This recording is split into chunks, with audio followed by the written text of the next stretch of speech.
I'm almost certain that the stuff that I'm going to be talking about in this video will get me demonetized and shadow banned. One of the other or both, I don't know. But Mark Zuckerberg has crossed the line, and this is a clear case study of how we don't have a universal justice system. There's this one kind of justice that's for all of us, the regular folks, where we get shafted on the most minor of offenses. And then there is the kind of justice for the rich and powerful, where no consequences will result even from the most egregious of crimes. This is not a sensational clickbait headline. I genuinely believe that if we held Zucc to the same standards that we are held to, he'd be jailed for life. And I think by the end of this video, and trust me, you're gonna want to watch all of it, you'll be convinced of the veracity of my opinion. I will start from the most recent case, but this will get way worse very quickly. Like literal crimes against humanity levels of bad. Yeah. Now you know. If you want me to survive this, join my Patreon and listen to my podcast. I actually like the podcast better because it's a real RSS feed and you can just download my episodes automatically to your phone even if I get taken down. So join patreon.com/thehatedone and unlock more content by joining higher tiers. Now let's get to the naughty stuff. As you may know, Mark Zuckerberg was caught full red-handed in a major conspiracy to pirate copyrighted books and articles from illegal libraries. For those who don't know, court documents filed by authors suing Meta reveal that Zuck's company pirated 81.7 terabytes of data across multiple shadow libraries through Anna's archive. Now that's on top of previously having pirated 80.6 terabytes of data from LibGen, a very popular piracy website for literary works. Now, torrenting is particularly bad in this case because for those that are not initiated, when you torrent, you aren't just downloading a file from some random website. You're actually connecting to someone's computer somewhere in the world, multiple such computers in fact, who are publicly uploading, or in this lingo it's called seeding, that content directly to you, to your computer. And here's the thing. The way torrenting works by design is when you download a file, you also have to seed it back. This is a critical factor. In many jurisdictions, you may argue in your defense that having a pirated copy of an IP is not bad as long as you're not sharing it with others. But when you are torrenting, you are kind of automatically sharing what you downloaded with others by seeding it to them. And that's the defense Mark Zuckerberg is using, that torrenting 160 terabytes of copyrighted works is not a big deal, bro, because you can't prove that they were seeding it. And why can't you prove they were seeding it? Well, because internal communication between people Zuck authorized to do this took precautions to hide that fact. Here, in a redacted Exhibit F, Facebook employees are seen chatting to one another that they should not use Facebook servers to avoid the risk of being traced. You see, that's why real pirates are using a VPN. But that hints at the fact that Facebook employees knew they were doing something wrong and they tried to hide it. Here is one employee admitting it outright. Torrenting from a corporate laptop doesn't feel right. Laughing emoji. And another employee's message from 2022 says, I feel that using pirated material should be beyond our ethical threshold. You say? Even more internal documents show that everyone in the chain of command at Meta, including Zuck himself, knew LibGen was a piracy website. We know this because employees are often referencing approval directly from MZ for going forward with this. Zuckerberg's defense may want to argue that they didn't know LibGen or Sci-Hub are piracy websites, but it is pretty undeniable that Zuckerberg didn't just accidentally, unwittingly perhaps, double pirated 80 plus terabytes of copyrighted works. This was intentional and it was a policy. Why? Here is Meta employees complaining that licensing books and research papers seems unreasonably expensive and that they take like 4+ weeks to deliver data. And also, the problem is that people don't realize that if we license one single book, we won't be able to lean into our fair use strategy. This is referencing potential fair use as their legal defense. Fair use is this idea that you can just use copyrighted works without author's permission if you are making something transformative. And they believe that them using this copyrighted work for training of their llama models, their AI, is transformative. And that very well could be the case. But here is the problem with torrenting. It's designed to be mutually symbiotic. You can't just leech off and download only. You also have to give back and seed what you downloaded to others who will leech off of you. In torrenting apps, you can set a ratio for how much you want to limit the download speed and the upload speed. So if you don't want to upload too much, you can set the upload speed to the lowest possible limit and set the download speed to unlimited.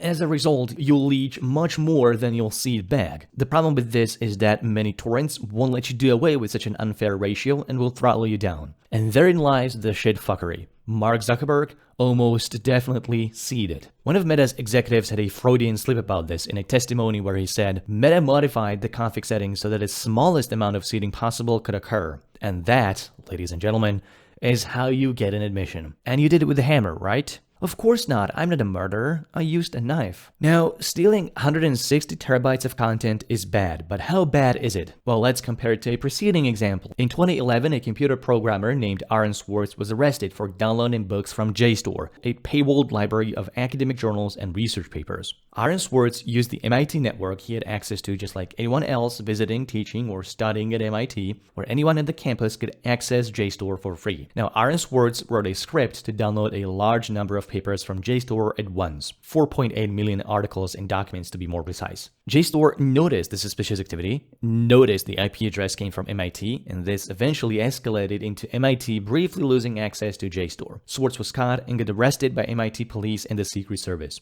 Immediately after his arrest, Aaron Swartz returned everything to JSTOR. JSTOR saw him as an accomplished contributor to the internet technology and considered the matter settled. They pressed no charges. You see, at 26 years old, Aaron Swartz was already known as an absolute legend. He was a co-founder of Reddit, then left the company after it sold out. He co-authored RSS at only 14 years old, and he was an activist for free and open internet. He only didn't have two things: wealth and power. And JSTOR, the only victim of his terrible, terrible acts, didn't see any harm, so they let him go. That, however, didn't go so well with the US government, more specifically with the prosecutor Stephen Heyman, who charged Aaron Swartz with 13 federal crimes with a maximum prison sentence of 50 years and $1 million in fine. To say these charges were overzealous is an understatement. Aaron didn't hack anything. He had free access to MIT's campus network, which gave everyone in the campus free access to JSTOR. All he did was just downloading too many files at once, which he did absolutely nothing with. He didn't sell them,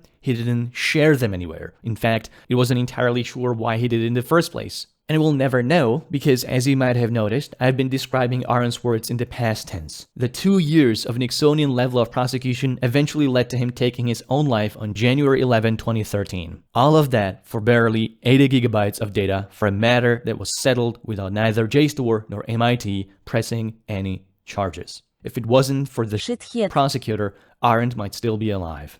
So let me put it in perspective. Aaron Swartz downloaded 80 gigabytes of data from a website he had free and legal access to, versus Mark Zuckerberg, who pirated 160 terabytes of data, 2,000 times more, from illegal piracy websites. One gets invited to a presidential inauguration, the other one gets the Epstein treatment. If we apply the same standard though, Mark Zuckerberg's punishment should be 2,000 times worse than Aaron Swartz, right?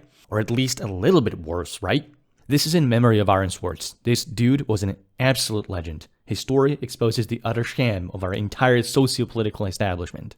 I think, in my opinion, Zuckerberg knows he's doing shady and potentially illegal stuff, but he just doesn't care. This has always been his mantra. Listen to this. And a lot of times people are just like too careful, too. I mean, it's like, I think it's more useful to like make things happen and then like apologize later than it is to make sure that you dot all your I's now and then like just not get stuff done. And now let's extrapolate it over his entire historical record. In the Cambridge Analytica scandal, Facebook was caught exposing data of 87 million users to a malicious app that shared the data with Trump's 2016 campaign explicitly against the permission of affected users. Zuckerberg testified in Congress over this, then nothing happened. In 2021, it was revealed that 533 million Facebook users had their phone numbers, location, and other data exposed online all the way back in 2019. As an absolutely irresponsible, zero-shits-giving company, Facebook decided it would not notify the affected users that their data were stolen due to Facebook's own vulnerabilities. In 2010s, Myanmar military used Facebook to coordinate and propagate violent messaging against local Rohingya population, which escalated into what the UN called a textbook example of ethnic cleansing. UN's fact-finding mission specifically called out Facebook by name for boosting government propaganda and a disinformation campaign targeted against the Muslim minority. Facebook was continuously warned about this prior to and throughout the crisis, but chose to capitalize on the rapid growth in the country instead. Now, Facebook is being sued by Rohingya refugees for this, but Facebook's defense is literally statute of limitations, bro. Facebook really does seem to have a genocide problem. In a similar case, Facebook's algorithms massively boosted violent and hateful content spread by literal armed militias in Ethiopia. Facebook, again, knew about this. They didn't build flagging mechanisms in Ethiopian local languages. They were once again warned about this by human rights groups for years, but Facebook still prioritized their engagement algorithm because it was making them more money. For years, Facebook had a problem with human trafficking, where people were literally offered for sale. Facebook was once again warned about this by human rights groups, but did nothing and only decided to act when Apple threatened to pull Facebook and Instagram from the App Store, because only then did it become a potentially severe consequence for the business. And they only did as much as to please Apple, but human trafficking still persisted on the platform. Now that Mark Zuckerberg is butting up with Trump because it's popular for him to do so, nothing will ever happen to him. These fines that barely make a percentage of his company's quarterly profits are just the cost of doing business. That's not punishment, that's corporate government collusion. It's well overdue that we all start moving to platforms that this piece of lizard garbage doesn't control. And believe me, there are options. I'm begging you, boycott this. For a great Instagram alternative, use PixelFed. Instead of Facebook, use Mastodon. WhatsApp and Facebook Messenger are a total metadata cancer. They encrypt your content, that's true, but you're still being spied on the basis of who you talk to, who your friends are, who you hang out with the most, how long, when, and where you talk with them. Your entire social graph and all of your interactions are always forever logged by Facebook. Even if they can't see what specifically you are texting, they can most likely infer and predict it. And all of that metadata is more than enough to get you drone striked into oblivion and be monetized by every company under the sun. So use Signal instead. If you need something that's not based in the US, use Threema or Session. If you need something that can withstand protest shutdowns, use Briar. I'm once again asking that you do the work the algorithm will be instructed not to. That is, share and spread what I'm talking about here. And support me on Patreon to get even more of my content and help me be more resilient to corporate censorship. Thank you.